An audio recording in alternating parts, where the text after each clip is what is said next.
కాపాడుద్దనే నమ్మకాలు. ఈ నమ్మకాన్ని గౌరవ ముఖ్యమంత్రి రేవంత్ రెడ్డి గారి ప్రభుత్వం ఈ రోజే కాదు, రాబోయే 3 సంవత్సరాల తర్వాత కూడా ఎప్పుడైనా ఇటువంటి మీటింగ్ పెట్టుకుంటే మీరు తలెత్తుకొని సమాధానం చెప్పే విధంగా మన ప్రభుత్వం పని చేస్తదని కూడా ఈ వేదిక మీద నుంచి మీ అందరికీ తెలుపుతూ చివరగా ఒక్క విషయం చెప్పి ముగిస్తాను. ఆనాటి ప్రబుద్ధుడు మాజీ ముఖ్యమంత్రి కల్వకుంట్ల చంద్రశేఖరరావు గారు వాసాలమర్రి అని ఒక విలేజ్ని దత్తత తీసుకున్నాడు నల్లగొండ జిల్లాలో. అది ఎక్కడ ఉంటుందంటే ఆయన ఫామ్ హౌస్కి పక్కనే ఉంటుంది. ఫామ్ హౌస్కి వచ్చేటప్పుడు పోయేటప్పుడు రోడ్డు ఇరుగ్గా ఉందని ఆ రోడ్లు వెడల్పు చేయడానికి మీ ఊరు దత్తత తీసుకుంటున్నానని చెప్పాడు. అంతవరకు బాగానే ఉంది. ఆ ఊళ్ళో అందరినీ పిలిచి ఒకరోజు బువ్వ పెట్టాడు. ఆయన కూడా బువ్వకు తినే దాంట్లో కూర్చున్నాడు. కూర్చునేటప్పుడు ఆ ఊర్లో ఒక 90 సంవత్సరాల అవ్వ అనే ఒక పెద్దమ్మ ఉంది. ఆ పెద్దమ్మను కూడా పక్కన కూర్చోబెట్టుకున్నాడు. అవ్వ నీకేం కావాలా అంది. నువ్వు ఏమి ఇవ్వగలుగుతావయ్యా అన్నాడు. నువ్వు ఏది అడిగితే అది ఇస్తాను పోయా అంది. అన్నాడు అతను. ఇల్లు కావాలయ్యా, మీరు రోడ్డు వైడం చేసేటప్పుడు నాకు ఇల్లు పోయిందని చెప్పింది. కానీ ఇల్లు ఇస్తానని చెప్పి ఆవకే కాదు, ఆ ఊళ్ళో ఒక్క ఇల్లు కూడా ఇలా ముఖ్యమంత్రిగా దత్తత తీసుకున్న గ్రామం. గౌరవ ముఖ్యమంత్రి గారు ఆ పక్కనే ఒక బహిరంగ సభ పెట్టినప్పుడు అక్కడ కొంతమంది వచ్చి అడిగారు, అయ్యా ఆనాటి ముఖ్యమంత్రి దత్తత తీసుకొని మాకు ఇల్లు ఇస్తానన్నాడు, రోడ్లు వేస్తానన్నాడు, ఒక్క రూపాయి కానీ ఒక్క ఇల్లు కానీ ఇయ్యలేదయ్యా, నువ్వు కూడా అంతే చేస్తావా అని ముఖ్యమంత్రి గారిని ఒక పెద్దయ్య వచ్చి అడిగాడు. ముఖ్యమంత్రి గారు నవ్వుతూ నేనే పక్కనున్న బుధం తట్టి ఈ 2-3 రోజుల్లో ఈ మంత్రి గారు వస్తాడు, మీ అందరికీ ఆ ముఖ్యమంత్రి ఏదైతే మాటలు ఇచ్చి వదిలేశాడో ఈ ముఖ్యమంత్రి ప్రతినిధిగా మా మంత్రి గారు వస్తాడు, మీ అన్ని కోరికలు నెరవేరుస్తాడని చెప్పాడు. 3వ రోజు ఆ గ్రామానికి గౌరవ ముఖ్యమంత్రి రేవంత్ రెడ్డి గారి సూచనల మేరకు గ్రామానికి వెళ్ళి 119 ఇళ్లు కావాలంటే శాంక్షన్ చేసి అవ్వ ఇల్లు ఇంకొక 15 రోజుల్లో పూర్తి చేయబోతున్నాం.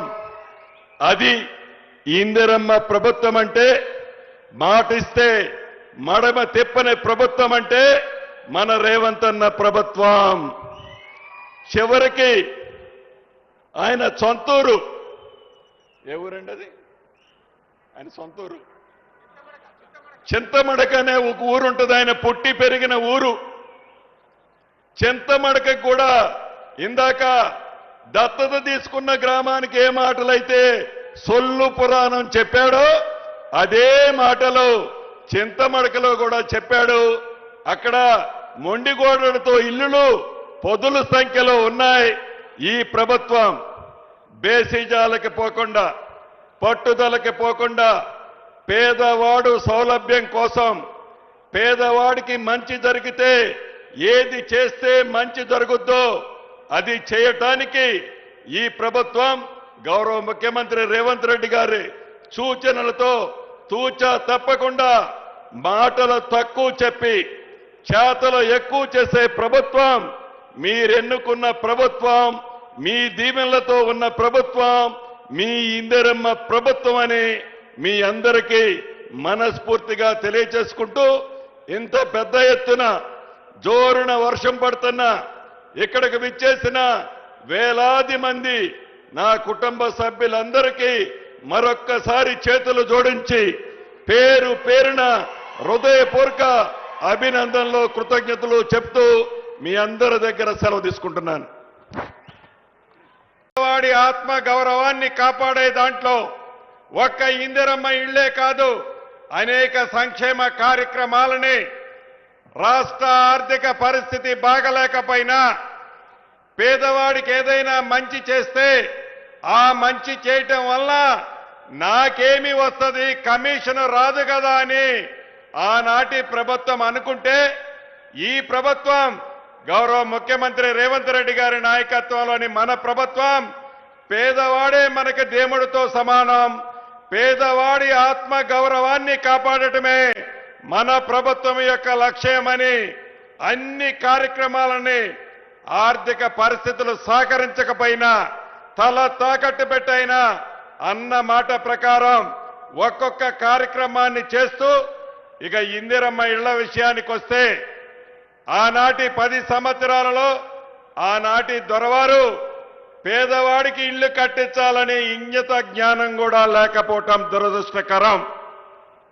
అటువంటిది మన పేదోడి ప్రభుత్వం మీ అందరి దీవెనలతో వచ్చిన తర్వాత అన్న మాట ప్రకారం మొదటి సంవత్సరమే 4.5 లక్షల ఇళ్లు ప్రతి నియోజకవర్గానికి 3,500 ఇళ్లు తగ్గకుండా ఇస్తూ గిరిజన నియోజకవర్గాలలో అత్యధికంగా ఇయ్యాలి అని గౌరవ ముఖ్యమంత్రి గారి సూచనల మేరకు ఈ నియోజకవర్గానికి 1000 ఇళ్లు, ఐటీడీఏ పరిధిలో సుమారు 25,000 ఇళ్లు అదనంగా ఇవ్వటం జరిగింది. రాష్ట్ర వ్యాప్తంగా ఎవరైతే చెంచులు ఉపకులాలు ఉన్నాయో 13,000 కుటుంబాలుంటే ఆ 13,000 కుటుంబానికి కూడా ఇందిరమ్మ ఇళ్లు ఇవ్వటం జరిగింది. అంటే సుమారు ఈ మొదటి విడతలోనే 22,500 కోట్లు ఇది ఎక్కడ తీసుకొస్తారు అని అనేక మంది గౌరవ ముఖ్యమంత్రి గారిని, ఆ శాఖ మంత్రిగా నన్ను అనేక పర్యాయాలు అడిగారు. ఆనాడు 10 సంవత్సరాలు పరిపాలించిన పెద్దలు కూడా అనేక వేదికల మీద వీళ్ళు డబ్బులిచ్చే కావు, మాయమాటలు చెప్తారు, ఇళ్ళు ఇస్తామని చెప్పి మీకు డబ్బు ఇవ్వరు అని పొంకరాలు పొంకారు ఆ 10 సంవత్సరాలు పరిపాలించిన ప్రబుద్ధులు. అయినా కూడా మనం మాటలతో కాకుండా చేతలతో పేదవాడి ఆత్మ గౌరవాన్ని కాపాడాలని గౌరవ ముఖ్యమంత్రి గారి సూచనల మేరకు ప్రతి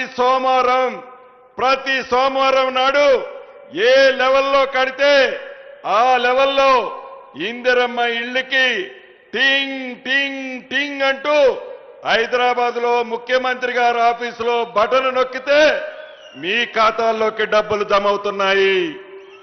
అది ఇందిరమ్మ ప్రభుత్వం అంటే.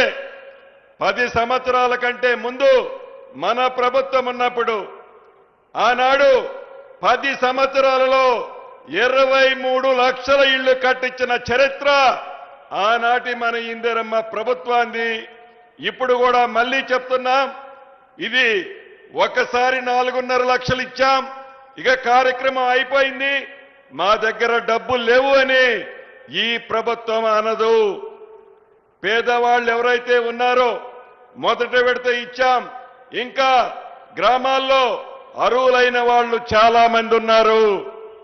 అర్హులైన ప్రతి పేదవాడికి తల తాకట్టు పెట్టైనా విడతల వారీగా ప్రతి పేదవాడి ఆత్మ గౌరవాన్ని కాపాడే విధంగా గౌరవ ముఖ్యమంత్రి రేవంత్ రెడ్డి గారి నాయకత్వంలోని మన ఇందిరమ్మ ప్రభుత్వం ప్రతి పేదవాడికి ఇందిరమ్మ ఇళ్లు ఇచ్చి తీరతామని కూడా ఈ వేదిక ద్వారా తెలియజేస్తున్నాను. అంతేకాదు, ఆనాటి ప్రభుత్వం ఇళ్ళు ఇచ్చినప్పుడు నువ్వు పింక్ కలర్ చొక్కా తొడుక్కున్నావా, మా పార్టీకి ఓటేస్తావా అని అడిగారు. కానీ ఈనాడు మన ప్రభుత్వం నీది ఏ పార్టీ అని అడగల, నీది ఏ కులమని అడగల, నీది ఏ మతమని అడగల. చివరికి నీకిల్లిస్తే మా ఇందిరమ్మ పార్టీకి ఓటేస్తావా అని కూడా అడగం. అది మనసుల్లో ఉంటది. పేదవాడైన ప్రతి వాడికి, అర్హులైన వాళ్ళకి విడతల వారీగా ఇందిరమ్మ ఇళ్ళు ఇచ్చే బాధ్యత మన ప్రభుత్వాన్ని. మరొక్కసారి ఈ ఇందిరమ్మ ఇళ్ళ కార్యక్రమానికి ఆనాడు శంకుస్థాపన రూపంలో వచ్చింది. ఇదే భద్రాద్రిలో గౌరవ ముఖ్యమంత్రి రేవంత్ రెడ్డి గారు వచ్చారు. ఇదే భద్రాద్రి జిల్లాలో ఈనాడు గోప్రేషానికి కూడా వచ్చారు. మీ అందరి పక్షాన గౌరవ ముఖ్యమంత్రి గారికి మీ చప్పట్ల ద్వారా అభినందనలు, కృతజ్ఞతలు తెలియజేస్తున్నాను. ఇక సంక్షేమ కార్యక్రమాలకు వస్తే ఇది గిరిజన ప్రాంతం. ఒక గిరిజన ప్రాంతమే కాదు, ఆడబిడ్డల్ని